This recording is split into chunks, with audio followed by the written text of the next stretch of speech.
Mais donc, guerre nucléaire contre l'industrie pharmaceutique. Et après ça, on comprend, quand j'ai expliqué dans le web journal L'homme à abattre, tu sais, je vous ai expliqué qu'il y avait une tentative de putsch par Big Pharma contre RFK, qu'ils avaient mis des millions, ils payaient des influenceurs pour essayer de le faire, de le déstabiliser, etc., le faire sortir de là. On voulait qu'il démissionne, sa famille s'était mis dans l'entreprise visant à le décrédibiliser, etc. Ben, parce que cette nouvelle sur l'acétaminophène était en préparation. On savait que ça s'en venait et que ça allait sortir comme un pavé dans la mare. Je vous montre ce que Trump dit sur le Tylenol et l'autisme pour qu'on puisse être sur la même page. Effective immediately, the FDA will be notifying physicians that the use of well, with a very increased risk of autism. So taking Tylenol is not good. All right, I'll say it. It's not good. For this reason, they are strongly recommending that women limit Tylenol use during pregnancy unless medically necessary. Et là, donc, les agents de Big Pharma, contrôlés par Big Pharma, vous disent de ne pas prendre du Tylenol, ce qui fait évidemment plonger les ventes, plonger la crédibilité des compagnies pharmaceutiques, etc. Et de tout le réseau d'experts aussi qui tournent autour. Hein? Et là, il lit ça à l'autisme. Il ramène le fait que c'est pas normal qu'on soit passé de 1 personne sur 10 000 à 1 personne sur 22 sur le spectre de l'autisme. Là, j'ai entendu des experts à TVA Nouvelles qui disaient non, c'est juste que c'est comme les trans. Là. Il n'y a pas plus d'autisme, c'est juste qu'on les détecte mieux. T'sais, avant, là, comme dans les années 70 ou dans les années 60, là, il y avait comme, tout le monde était normal. Puis là, maintenant, tout le monde connaît quelqu'un qui est sur le spectre de l'autisme, mais c'est pas ce que vous voyez. These are not the droids that you're looking for. C'est juste qu'on les dépiste mieux. Tu sais, les experts de plateau, là, c'est vraiment de la poudre de perlimpinpin. Mais donc, Trump qui va à contresens, encore une fois. Because when you go from 20,000 to 10,000, and then you go to 12, you know there's something artificial. They're taking something. And by the way, I think I can say that there are certain groups of people that don't take vaccines and don't take any pills that have no autism. That have no autism. Does that tell you something? That's currently, is that a correct statement, by the way? There are some studies that suggest that, yeah, with the Amish, for example. The Amish. Entre autres, les Amish. Les Amish, pas de médicaments, pas de vaccin, zéro autisme. Comme genre zéro, presque le zéro absolu. Là. Ils n'en ont pas, statistiquement insignifiant. Alors qu'ailleurs, c'est en train de devenir un problème de société. Et donc, encore une fois, contrôlé par Big Pharma, ils sont tous pareils, il n'y a pas de sauveur, etc. Regardez de quelle façon c'est pernicieux, cette logique-là de « ils sont tous pareils, il n'y a pas de sauveur », Trump est contrôlé par l'État profond, etc. J'en viens juste pas, là. Encore une fois, je vais me calmer, mais... et rappelez-vous aussi, encore une fois, c'est pas juste le Web Journal d'aujourd'hui, c'est tout ce qu'on a expliqué, ce que Trump expliquait. Il a retweeté, c'est tous they're all poison. They're all poison. Tous les vaccins sont des poisons parce qu'il y a de l'aluminium et du mercure dedans. Et là, il a insisté pour que tous les futurs vaccins soient exempts de thimerosal et d'aluminium, etc., etc. Évidemment, parce que tu peux pas juste comme tout bannir d'un seul coup, mais tu peux dire, présentement, les vaccins actuels sont pas sécuritaires du tout. Et lors du dernier Web Journal, je parlais de que l'idée même d'un vaccin, c'est-à-dire inoculer une petite dose de quelque chose pour que le système s'habitue, c'était pas une mauvaise idée en soi. Des gens ont répondu sur Rumble en disant c'est le concept de l'homéopathie. Et donc ça, c'est pas mauvais en soi. Ce qui est mauvais, après ça, c'est quand l'industrie pharmaceutique embarque et fausse les études pour des profits, met toutes sortes de produits là-dedans, etc., etc. Et oui, il est possible, comme le dit Trump, que la très vaste majorité des vaccins pose problème, si ce n'est pas la totalité des vaccins qui pose problème à cause de ce qu'on met dedans, comme les adjuvants et les trucs comme le thimerosal, le mercure, etc., etc. Et ça nous amène au point 2 ici, le témoignage de Aaron Siri devant le Congrès qui confirme ça. Évidemment, tu peux pas, Trump peut pas lui-même dire ça, donc tu peux aller à dire que faire des trucs comme il fait là, ils se répartissent les tâches. Si vous comprenez bien ce qui se passe, là, ils se répartissent les tâches, mais tu envoies quelqu'un, tu envoies un de tes protégés, Ron Johnson, qui invite Aaron Siri pour que la vérité sur les vaccins soit révélée. Et j'ai un clip qui va montrer ça aussi sur la réalité sur les vaccins et les maladies chroniques. OK? Donc, ce que fait en fait l'administration Trump avec RFK, c'est qu'il s'attaque au profit des pharmaceutiques. Regardez ça ici. Il s'attaque au profit, il s'attaque à l'ensemble du spectre. Il laisse rien au hasard. Ils sont en train de détruire, ils sont en guerre nucléaire contre l'industrie pharmaceutique. Ils sont en train de détruire leurs profits parce qu'ils disent que leurs produits ne sont pas sécuritaires, un. Et deux, ils ont des lois qui font en sorte qu'ils ne peuvent plus faire de publicité à la télévision. Ça devient comme trop coûteux. Ils doivent lister tous les effets secondaires. Il y a aussi le fait que les Américains doivent maintenant payer le prix le plus bas au monde. Si le médicament est vendu comme des peanuts aux Philippines, eh bien, ça va être le prix que les Américains vont payer. Donc, toute la structure de profit de l'industrie pharmaceutique est en train de s'effondrer. Les produits eux-mêmes sont attaqués. They're all poison.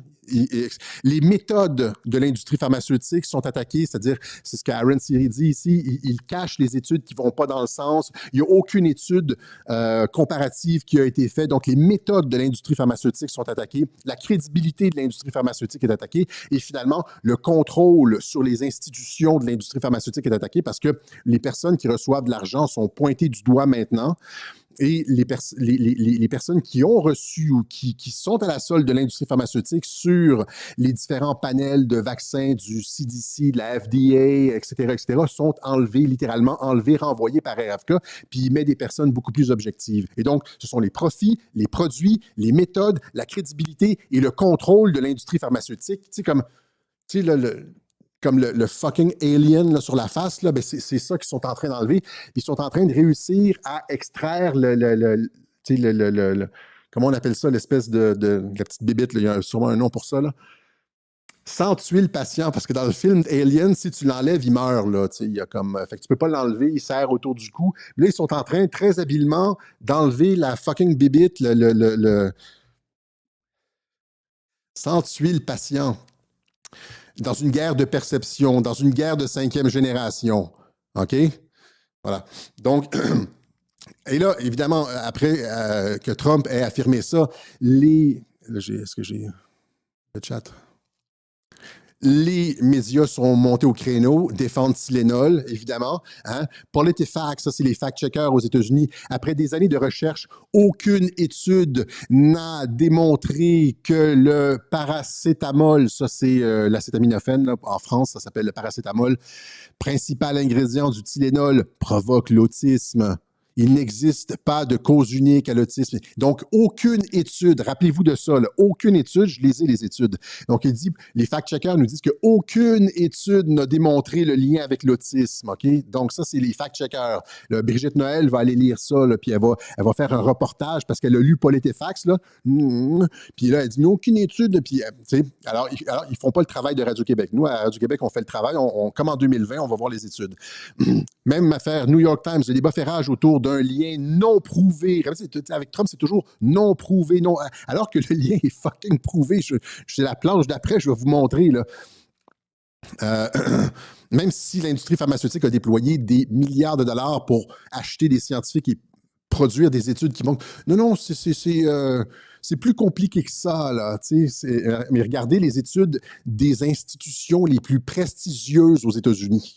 C'est ça qu'on va regarder, pas les études qui sont financées par l'industrie pharmaceutique. Et donc, autour d'un lien non prouvé entre le Tylenol et l'autisme, là, il dit, les études menées au cours de la dernière décennie sur l'utilisation de l'acétaminophène pendant la grossesse ont donné des résultats mitigés, mais n'ont pas trouvé de lien de cause à effet. Ouais, on va voir cette affirmation-là du New York Times. NPR, National Public Radio aux États-Unis, c'est supposé être crédible, c'est comme un peu Radio-Canada. Le Health and Human Services de RFK Junior répond au rapport sur l'autisme et le paracétamol. Et là, on nous dit ici, l'administration Trump prévoit publier ce mois-ci. Oui, donc ça, c'est un mois à l'avance, là. C'est quand je vous dis qu'ils ont tenté, il y a eu la tentative de putsch contre RFK parce qu'ils savaient que ça s'en venait, là, le truc sur l'autisme et Tylenol.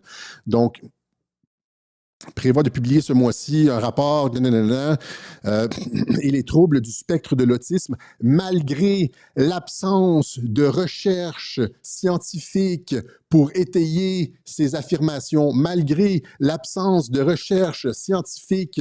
Imaginez à quel point ils sont malhonnêtes, ces gens-là. Ils sont presque aussi malhonnêtes que les Black Pills.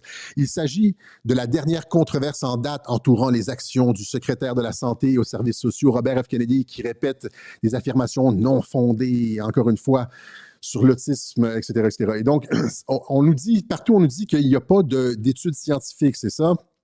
Ce que la science dit, il n'existe aucune preuve scientifique crédible que le paracétamol provoque l'autisme ou autre chose, blablabla. Aucune preuve scientifique. Et là, Santé Canada nous le dit même.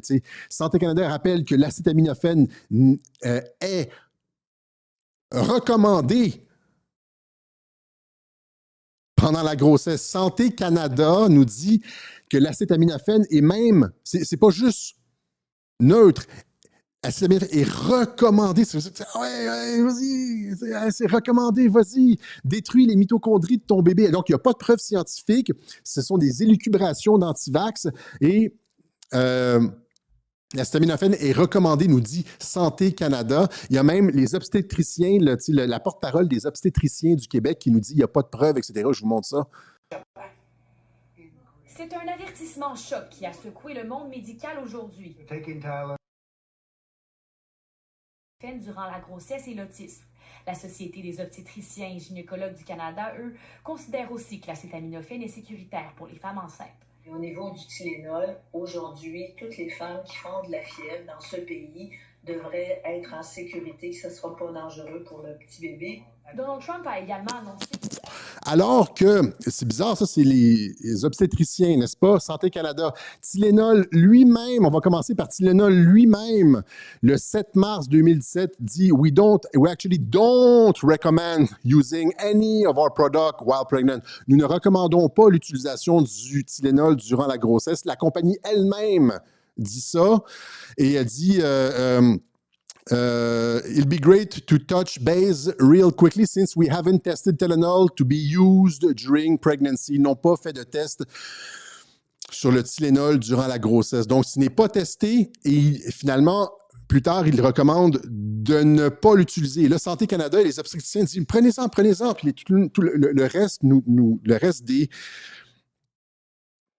médias nous disent qu'il n'y a aucune preuve scientifique. Ça, c'est ce mois-ci. OK? Et donc, on se retrouve comme avec la COVID, avec des hosties de menteurs, des manipulateurs qui nous engourdissent, là, qui nous bourrent de toutes sortes de choses. On va y aller avec plusieurs études, des plus récentes, certaines récentes, des plus éminents centres de recherche et universités médicales aux États-Unis, en commençant par le Johns Hopkins University. Et durant la COVID, là, Johns Hopkins, c'était gros. Là, tous les médias prenaient leur chiffre de Johns Hopkins. C'est un des plus gros centres de recherche aux États-Unis. La prise de Tylenol pendant la grossesse est associée à des risques accrus d'autisme et de troubles du développement de l'attention. Une étude de Johns Hopkins analysant les échantillons de sang de cordon ombilical a révélé que les nouveau-nés les plus exposés au paracétamol, l'acétaminophène, étaient environ 3 fois plus susceptibles d'être diagnostiqués avec un TDAH, trouble du spectre de l'autisme dans l'enfance. Johns Hopkins University. Une étude du mois d'août. Ah, ça, c'est une étude c'est Harvard qui est du mois d'août. Johns Hopkins, c'est de 2019. Donc, en 2019, Johns Hopkins avait fait une étude en regardant les quantités d'acétaminophène dans le cordon ombilical. Il dit, ouais, t'as comme pas mal d'acétaminophène. Quand tu as beaucoup d'acétaminophène dans le cordon ombilical, eh bien, tu te retrouves avec 3 fois plus d'enfants autistes. Après ça, ce mois-ci, Là, ça c'est la grosse étude. Ça, c'est Harvard. OK? Vous pouvez la trouver. Je l'ai traduit en français avant. Je gardais mes titres en anglais pour que vous puissiez les chercher rapidement. Mais je devais toujours les traduire. Et puis, là, je les traduis en français. C'est plus simple pour vous. Vous pouvez comprendre. Mais vous pouvez les retrouver de toute façon. L'utilisation, ça, c'est le 20 août 2025. Et c'est pour ça que Big Pharma s'est préparé contre RFK et tentait de le putcher parce que ces études-là commençaient à sortir. Et donc, 20 août 2025, l'utilisation d'acétaminophène pendant la grossesse peut augmenter le risque d'autisme et de troubles de l'attention chez les enfants. Harvard University. Et là, rappelez-vous, l'obstétricienne qui nous dit que c'est sécuritaire, Santé Canada qui nous dit que c'est sécuritaire, tous les autres médias qui nous disent qu'il n'y a pas de preuves, il n'y a aucune étude, hein? Aucune étude n'a démontré que ça, c'est PolitiFact ce mois-ci, là, il y a quelques jours, aucune étude n'a démontré. Mount Sinai, un autre pilier de la recherche médicale aux États-Unis, Mount Sinai, une étude de Mount Sinai. Là, je ne me rappelle plus, je pense que c'est encore une fois, elle est récente celle-là. Une étude de Mount Sinai confirme que l'utilisation prénatale d'acétaminophène pourrait être liée au risque accru d'autisme et de troubles du déficit de l'attention. Ouais. Demandez-vous pas pourquoi on prescrit du Ritalin maintenant comme des pilules partout. C'est parce que les mères ont en amont pris de l'acétaminophène. Et puis là, tu te retrouves avec des enfants qui ont un trouble du déficit de l'attention. Tu es obligé de donner du Ritalin. Ça fait l'affaire de l'industrie pharmaceutique parce qu'ils vendent de l'acétaminophène, puis après ça, ils vendent du Ritalin. Vous comprenez comment ça fonctionne? Mais encore une fois, il y a probablement, pour expliquer une augmentation du spectre de l'autisme de 400%, on est passé de 1 personne sur 10 000 à 1 personne sur 20 points, là, une personne, Trump disait sur 12, ou pour avoir une augmentation aussi forte, il y a probablement plusieurs causes. L'acétaminophène, c'est une de ces causes-là. Il y a probablement les vaccins qui entrent en jeu là-dedans aussi, etc., etc. Peut-être certains vaccins, pas tous, peut-être certains vaccins. On va aller voir ça, les vaccins, tout à l'heure. Mais c'est clair que c'est multiforme. Une explosion de l'autisme et du trouble de l'attention comme ça, comme le dit Trump, alors que des populations qui prennent pas de médicaments, pas de vaccins, ont zéro autisme. Il doit y avoir une cause à quelque part. Et là, quand tu regardes les faits, ça donne ça. Là, c'est pas seulement les études récentes. Ça, c'est en 2021. Attends, la presse nous dit, avant de nier, je ne sais pas si la presse a nié, mais on nous avertissait déjà en 2021. Attention au Tylenol durant la grossesse. Prendre de l'acétaminophène comme Tylenol durant la deuxième moitié d'une grossesse pourrait être dangereux pour le fœtus, selon des études préliminaires. C'est qu'il y en a des dizaines des études. C'est pas juste une. C'est Harvard, c'en est une. Mount Sinai, c'en est une autre. Johns Hopkins, c'en est une. C'est en 2019. Ça ici, c'est une autre en 2021. Après ça, ici, on a ça ici, Reuters, qui nous parlait en 2013. Trop de Tylenol pendant la grossesse pourrait affecter le développement du fœtus. Mais une utilisation fréquente pourrait être liée à une diminution du langage. Demandez-vous pas pourquoi il y a comme des gauchistes partout, là. Ils ne sont pas capables de réfléchir. Rappelez-vous ce que j'ai expliqué sur la pensée gauchiste, comment une pensée restreinte en noir et blanc, pas capable de faire des nuances, pas capable de pensée complexe. Réduction du langage, ben c'est ça. Il y a probablement une cause idéologique à ça, puis il y a une cause aussi chimique, biologique à ça. Les deux vont ensemble. Ça, c'est Reuters. Une utilisation fréquente pourrait être liée à une diminution du langage et à des troubles du comportement chez leurs enfants, selon une nouvelle étude. Puis ça, c'est Reuters en 2013. Ça, c'est une autre étude. Mais là, Reuters en 2025 nous dit Trump fait des liens avec l'autisme et le Tylenol. Une affirmation qui n'est pas appuyée par la science. Un après l'autre.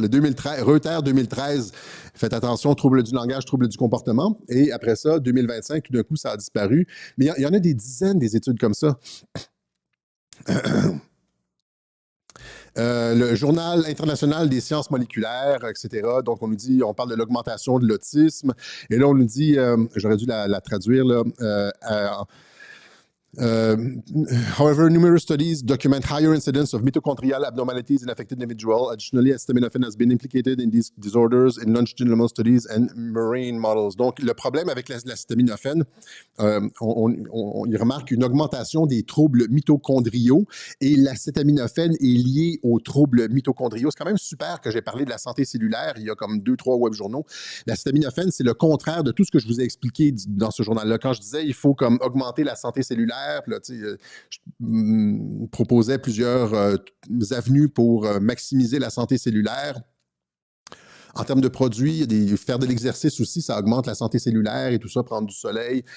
Mais l'acétaminophène, c'est exactement le contraire. Ça détruit la santé cellulaire. Ça détruit les mitochondries. C'est ça que le Journal international de sciences moléculaires nous dit. Hein? Et ça les détruit dans l'utérus. Hein? Donc, this paper is a compilation of literature aiming to explore the theoretical framework of acetaminophen-induced mitochondrial damage in uterus. Cette étude regarde les dommages mitochondriaux que cause l'acétaminophène dans l'utérus. Il y en a d'autres aussi. Ici, ça c'est une revue suédoise, je pense. Donc, dans cette étude populationnelle, des modèles sans témoins fraternels ont identifié une augmentation marginale des risques d'autisme, de troubles déficitaires de l'attention, hyperactivité associés à la prise d'acétaminophène pendant la grossesse. Il y a aussi le National Institute of Health. Acétaminophène, je vous ai gardé le titre en anglais ici, acétaminophène causes neurodevelopmental injury, ça cause des dommages neurodéveloppementaux chez les bébés et les enfants. Et là, ça nous dit, malgré l'acceptation mondiale du paracétamol, acétaminophène, comme médicament nécessaire en pédiatrie, les preuves que l'exposition précoce à l'acétaminophène provoque des lésions neurodéveloppementales, chez les nourrissons et les enfants sensibles s'accumulent depuis plus de 10 ans. Ça, c'est le truc de Fauci, là, ça, c'est National Institute of Health. En 2023, c'est sous Biden. Là, on ne peut pas dire que c'est RFK qui a fait ça. Là. Hein? Donc, bien que les preuves aient atteint un niveau accablant, et aient été récemment examinées en détail, une controverse persiste. Pourquoi une controverse? Bien que c'est accablant, pourquoi une controverse persiste? Parce que l'industrie pharmaceutique se défend comme un diable dans l'eau bénite pour ne pas avoir à faire face aux conséquences de ça. Ce sont des centaines de millions d'enfants, soyons raisonnables, peut-être pas même des millions d'enfants, des millions et des millions et des millions d'enfants qui ont été endommagés par l'acétaminophène, potentiellement endommagés, on devrait dire, potentiellement endommagés par l'acétaminophène. C'est la fin de l'industrie pharmaceutique, c'est tellement une bombe nucléaire cette affaire-là. Le Tylenol, le médicament le plus couramment utilisé sur la planète. Demandez-vous pas pourquoi il y a une controverse, bien que les preuves aient atteint un niveau accablant, nous dit le National Institute of Health, et a été récemment examiné en détail, une controverse persiste. Comme la fille de l'ordre des obstétriciens qui dit « Non, c'est bon pour la grossesse, vous pouvez le prendre si vous avez de la fièvre. » Ben oui, Santé Canada qui... Cette revue narrative évalue une partie de cette controverse. Blablabla. Nous avons conclu que les données disponibles démontrent qu'une exposition précoce à l'acétaminophène provoque des lésions neurodéveloppementales chez les nourrissons et les jeunes enfants sensibles. Nous avons conclu que les données disponibles démontrent qu'une exposition à l'acétaminophène précoce provoque des lésions neurodéveloppementales chez les nourrissons et chez les jeunes enfants, nous dit le National Institute of Health de Anthony Fauci. Il était encore là, hein, sous Biden, quand ça a été publié. En passant, je me demande comment ça a passé à travers les mailles du filet. Après ça, il y en a une autre ici sur, encore une fois, le National Institute of Health, sur postnatal, les risques postnataux, je pense. Postnatal acétaminophène and potential risk of autism spectrum. Ça, c'est-à-dire, quand ton enfant fait ses dents, par exemple, il pleure tout le temps, tu sais, tu lui donnes de l'acétaminophène pour y faire... Ben oui, ça, c'est pas bon non plus. C'est pas bon non plus. Certaines données issues de la littérature suggèrent que l'exposition postnatale, tu sais, donc après la naissance, à l'acétaminophène pourrait être associée à un risque accru de troubles du spectre de l'autisme. l'exposition postnatale à l'acétaminophène mesurée en dose avant l'âge de 2 ans s'est avérée associée aux troubles de l'autisme chez les garçons. 2 ans, c'est également avéré associé aux troubles de l'autisme. À partir de ces données, le facteur de risque postnatal associé à la prise d'acétaminophène a été estimé à environ 40% du risque de troubles de l'autisme chez les garçons aux États-Unis. 40%! Il fait ses dents, tu penses que tu es un bon parent, tu as fait confiance à ton médecin, il te recommande, tu n'as même pas fait à ton pharmacien, tu es allé, même. Tout le monde sait que c'est bon du Tylenol. Tu es allé à la pharmacie, tu as pris le truc parce que personne t'a averti. Parce que ces hosties-là sont juste à propos des profits puis du copinage avec l'industrie pharmaceutique. Là, tu as donné ça à ton enfant, puis là, après ça, tu te demandes pourquoi c'est comme c'est difficile à l'école, puis c'est comme il y a des problèmes de comportement avec ses amis, puis c'est comme c'est lourd pour les parents. Pensez à tous ces parents-là qui souffrent d'avoir un enfant comme ça.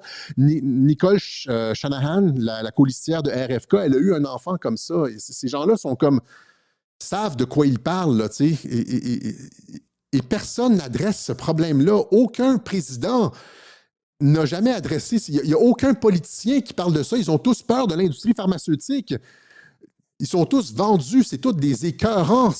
Quand tu regardes des trucs comme ça, moi, je lisais ces trucs-là, j'avais envie de sortir je ne sais pas trop quoi, là, je veux dire, je ne vais pas le dire en ondes, mais j'avais la moutarde qui me montait au nez de toutes ces hosties de pleutres, de lâches qui ne parlent pas de ces choses-là, qui laissent passer, qui sont vendus, achetés par l'industrie pharmaceutique. J'en reviens juste pas. Quand je suis tombé là-dessus, je regardais les études, c'est avéré, c'est massivement documenté. Et les médecins disent rien. Les médecins vont leur commander, l'ordre des obstétriciens dit oui, prenez-en. Et pas juste ça, tous les médias vous disent sans preuve, il n'y a aucune étude scientifique qui le démontre. Non. These are not the droids you're looking for. Tu sais,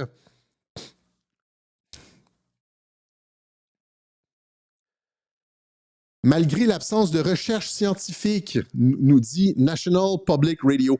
Et là, ça nous amène encore une fois, ça nous ramène c'est une parenthèse que je ne ferai pas aujourd'hui, mais au rôle des médias qui ne font que mentir et torpiller tout ce que Trump fait. Et quand Trump dit, là, à un moment donné, ils devraient perdre leur licence, c'est là, les gens disent « Ah, si, dictateur, ils devraient perdre la liberté de la presse, etc. » C'est quoi la liberté de la presse quand tu fais juste mentir? C'est pire que la Pravda en Union soviétique, sans aucune preuve scientifique. De quoi je viens de vous montrer le contraire? C'est du National Institute of Health, John Hopkins. Puis ça, c'est publié ce mois-ci. Comment ils peuvent mentir comme ça? Comment ils peuvent mentir comme ça? Comment les Black Pills peuvent... Je ne vais pas revenir là-dessus. Les deux m'énervent. Parce que regardez ce que fait l'administration Trump. Ils font ce que personne n'a jamais fait. Il n'y aura pas de retour en arrière pour l'industrie pharmaceutique. Ils vont perdre en crédibilité, ils vont perdre en statut, ils vont tout perdre, là. La confiance du public, le consentement, la confiance du public, etc. Les profits et tout. OK, donc, ces études-là existent, n'est-ce pas? Voilà, donc ça, c'est pour la partie... Pensez à ces millions de parents avec un enfant autiste, puis personne ne leur a dit, personne n'a voulu aborder la question. Puis là, prenez ces études-là, puis allez voir votre médecin, puis dites comment ça se fait que tu ne m'as pas dit ça? Je les ai toutes citées dans le web journal. Faites arrêt sur image, là, puis imprimez les trucs, allez dans comme page 4, là, soulignez ce que comme moi je souligne, là. Puis comment allez voir votre médecin, là. Il faut leur mettre leur nez dans le caca. Il ne faut pas être gentil, là. Arrêtez d'être gentil. Quand il n'y a pas de conséquences, les gens continuent. C'est pour ça qu'il ne faut pas être gentil. Parce que quand il n'y a pas de conséquences, les gens continuent. Puis même quand il y a des conséquences, des fois, les gens continuent. Là, il faut redoubler d'ardeur. Allez voir votre médecin avec ces études-là. Comment ça se fait que tu m'as jamais dit ça? Combien d'entre vous, là, mesdames, ou même messieurs, là, combien d'entre vous, mesdames, avez été enceintes? Vous avez pris du Tylenol sans le savoir. Allez voir votre obstétricien, votre pédiatre. Et comment ça se fait que tu m'as pas averti de tout ça?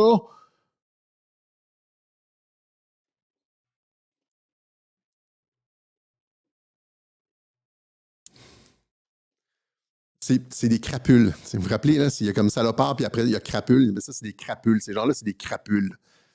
Santé Canada, ce sont des crapules. L'obstétricienne qui est allée au micro, c'est une crapule. Juste parce que le fait qu'elle n'est pas nuancée. Juste pour le fait qu'elle n'est pas nuancée. Elle aurait pu dire... Rappelez-vous aussi avec le fluor dans l'eau, quand RFK a dit le fluor cause des problèmes de retard mentaux. Et puis là, tout le monde a dit non, c'est comment c'est, conspirationniste, etc. Puis là, finalement, Martineau en fait une entrevue avec quelqu'un, puis il dit ouais, c'est vrai, les études récentes montrent que ça affecte le cerveau. Et regardez ce qu'ils font. C'est sans fin ce qu'ils sont en train de faire avec les additifs alimentaires, avec le fluor dans l'eau, le mercure, tout ça dans les vaccins. Et puis là, il y a les Black Pills qui disent non, ils sont contrôlés par l'État profond. Les Black Pills, c'est des crapules. OK? Après ça, c'est supposé être un court web journal, mais là, je m'emporte. Là, ça va être comme genre ce qu'on appelle en anglais un rant. 10 minutes de rant. Et donc, RFK qui témoignait devant le Congrès, on en a parlé un peu. Il parlait notamment de la fin du financement de la recherche dans les technologies ARN, ce que tout le monde veut. Imaginez que tu es une black pill, puis en plus de ça, tu es comme naturopathe, tu obtiens tout ce que tu veux, mais tu continues à dire qu'ils sont tous contrôlés par l'État profond et qu'ils sont tous pareils. Imaginez comme être dans ça, c'est le spectre de l'autisme, là. Plus de contact avec la réalité, là. Kennedy va stopper des projets de vaccins pour 500 millions de dollars, la recherche, etc. Est-ce que RFK émet des doutes sur les vaccins et s'oppose aux démocrates sur l'accès aux vaccins COVID, sortir de l'OMS, puis là, il s'oppose, ça c'est aujourd'hui, il s'oppose à un autre traité de l'ONU. Rappelez-vous, quand il voulait changer l'horaire de vaccination des enfants, parce qu'aux États-Unis, ils prennent beaucoup de vaccins des enfants. La directrice de la CDC, celle qui a été renvoyée, là, affirme que RFK a tenté de la forcer à modifier le calendrier de vaccination des enfants. Oui! Ils en prennent trop rapidement. Mais regardez